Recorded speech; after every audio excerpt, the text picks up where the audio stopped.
кардем. Барселона дар қисми якум дар баробари рақобат муқобили яке аз тимҳои заифи чемпионати Испания Реал Авейдо натавонист гол занад. Аммо тавре мо дидем Ханси Флик дар танаффус ҳама чизро ҷубаҷӯ кард ва шогирдони ӯ баъд аз танаффус 2 голи зуд ҳангом заданд, сипас боз як голи дигар ва бо ҳамин ғалабаи мукаммали 3-0 аз сӯи Барселона ба даст омад. Проблема асосии яке шумо проблема андохтан ба қавле дар ин бозӣ, ин проблема гол назадани дастаи Барселона дар қисмати аввал буд. Ин як чизи муқаррарӣ аст дар футбол. Баъзан мешавад ки масалан нақшаи туро ҳарифон ҳис мекунанд ва маҳкам мекунанд ҷойҳои лозимаро ва ту гол зада наметавонӣ. Аммо дар охир мо дидем ки дастаи Барселона бо ҳисоби 3-0 ғалаба кард. Инҷо акнун фақат мо чӣ кор карда метавонем? Мо фақат дар ин суҳбат мо метавонем ки голҳои зеботаиро ҷудо кунем. Масалан ҳам Рафина, ҳам худи Ламин Ямал голҳое заданд ки воқеан хеле зебо буданд. Дар ин рақобат воқеан дурахшиши Ламин Ямал аз дигар бозингарони Барселона фарқияти калон дошт, чунки ин бозингар дар ҳама рақобатҳо метавонад ки худро дурахшиши алоҳида дошта, вале дар ин рақобат ман фикр мекардам ки Месси бозӣ дорад ва голе ки ба самар расонид воқеан голи хеле олиҷаноб буд. Ин голро метавонем ки ба голҳои беҳтарини мавсим дар топ 10 нигоҳ дошт. Масалан бо услуби бисиклет гол задан ва он ҳам аз масофаи наздик набуд, андак дуртар буд аз дарвоза, гол зад ва минбарро ба ларза даровард. Аз нигоҳи тактикӣ дастаи Барселона ягон иштибоҳ надошт. Фикр мекунам ки то охири мавсим ҳамин гуна бе иштибоҳ мераванд, вале якдигарфаҳмии бозингарони дастаи Барселона дар ҳолати зарурӣ дарҳол пайдо шудан, мавқеи озодро интихоб кардан ва хеле чолокона рафтор кардан воқеан маро мафтун мекунад дар мавсими имсола. Ҳоло баъзе мухлисон дар шабакаҳои иҷтимоӣ ба ман савол медиҳанд ки мухлиси кадоме аз ин дастаҳо ҳастӣ? Масалан Реал Мадрид ва Барселона миёни онҳо. Ман Ситкан ман эътироф мекунам, ман мухлиси бозии зебои ҳарду ин дастаҳо ҳастам. Масалан то охир гӯш кун. Ситкан эътироф бояд кард. Мардонавор. Вобаста аз мавсим аст. Манам мисли обу ҳаво дарҳол тағйир меёбам.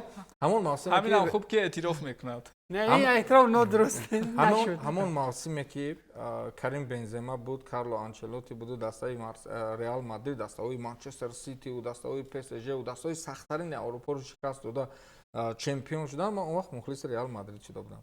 Ва то 10 соли охир ман каби ки мухлиси Барселона набудам. Ва имсол аз мавсими гузашта сар карда, вақте ки Флик ба дастам омад, маро аз ҳама асос истеъдоди худи Флик мафтун кард. Ман оҳиста бозиҳои дастаи Барселонаро тамошо карданро оғоз кардам ва баъдан маҳоратҳои инфиродӣ. Вале ман мардонавор икрор мешавам ки ман Ламин Ямалро то он рӯзакон қабул надоштам, ба хотир бисёр мардум Ламин Ямал онро ба осмонҳо бардоштанд, вале натиҷаҳояшро медидем ки баробари як бозингари дастаи Реал Мадрид буд ки дар курсии эҳтиётӣ менишаст, масалан 9 гол зада буд, Родриго 9 гол зада буд. Ва оҳиста акнун баъд ман фаҳмидам ки то чӣ андоза муҳим будааст Ламин Ямал барои дастаи Барселона. Рафти бозиро идора кардан, бозингарон, дифоъгарони асосиро бо худ кашидан, мавқеъҳоро дар дохили ҷаримагоҳ озод гузаштан барои Рафинову, Фермин Лопесу дигарҳо. Дигар аз ин истифода, дигар масалан аз ин дида истифода бурдани ин қадар ҷавонон аз ҷониби як сармураббие ки даъват карданро моро эътироф надоштам, баъди мунтахаби Олмон албатта эътироф намекардам. Ман воқеан ҳайрон шудам. Ман акнун бозиҳои дастаи Барселонаро тамошо мекунам. Реал Мадрид мушкилӣ дорад, тамошо намекунам. Ма фикр мекунем ки он қадар иқрори мардакӣ набуд, ба қавли иқрори мардонавор набуд, эътирофи 100% набуд ва ҳамон мухлисоне ки пайгирӣ мекунанд дар шабакаҳои иҷтимоӣ барномаи Иброи Голро умуман дар дигар сарчашмаҳои онлайнӣ, онҳо мухлисони ба қавле мефаҳмандӣ медонанд ки инҷо ки мухлиси ки аст ва дар инҷо бояд ба қавли ягон шӯримӯрӣ ҳам карда нашавад. Гапи чи аст? Воқеан ҳам Фирдавс якум ишора кард ки шумо проблема андохтед барои Барселона. Барои Барселона воқеан ҳам дар нима якум проблема буд.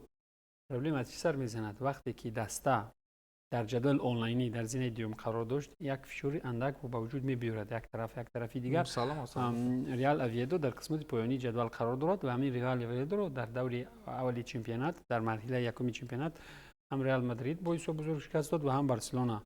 ва вақте ки ин мардакҳо дар майдони як дар варзишгоҳи муҳташами Барселона мебиёянду 45 дақиқа ба дарвозаашон гол сар намедиҳанд, бо чӣ тавре набошад истодагарӣ карда метавонанд, ин албатта ҳам як сардардӣ барои Филип ба миён меорад, ҳамон بازیگران خودی برسلونا هم البته از همین چیز از خود خفگی میکنند و سطح کلا فرق کننده است. 15% در گوجه و 150% در گوجه. اینها البته از در نیمه دوم در آمده از همون استعداد انفرادی خود، از همون تاکتیک فلیک، از همون چیزا استفاده بردن میگیرن. مسلم است که ریال اویدو به همون اصول، به همون استادن، به همون اصولی که اتوبوس پیشین سیمیونه نمیتونه 90 دقیقه با برسلونا استفاده کردن و از همین لحاظ همون گپ سری باز میبیاید بعد چیزی خلاصه براری به همون گل زیبا.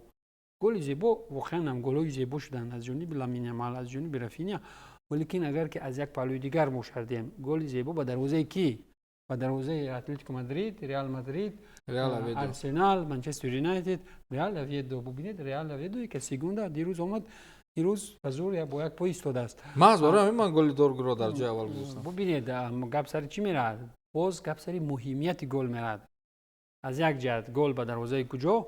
وقتی که رونالدو بیسیکلت گل زد در کدام مسابقه بود؟ در لیگ چمپیونها بود. به دروازه کی بود؟ به دروازه یوونتوسی که چمپیونشا بود. به دروازه هم بوفون، دروازه‌بان بهترین جهان هم یوونتوس که خورزور نبود. یوونتوس دعواگر برای در سطح عالی قرار داشت. دسته چمپیونشا بود. میگن گل بهترین گل تاریخی وقتی که به دروازه ریال اویدو دیگه از خورسندم گل زده میتونه میبخشید.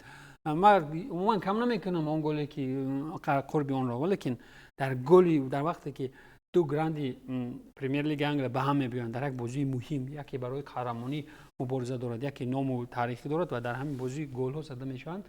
چقدر گل های غیر انتظار این گل ها رو باید قربشون بالا برداشت. تشکر. واقعا هم барселона در برابر اونی که میدونست الکی دسته شوهونه غلبه خود رو به دست آورده است تلاش کرد و از نو به صدر جدول برگشت.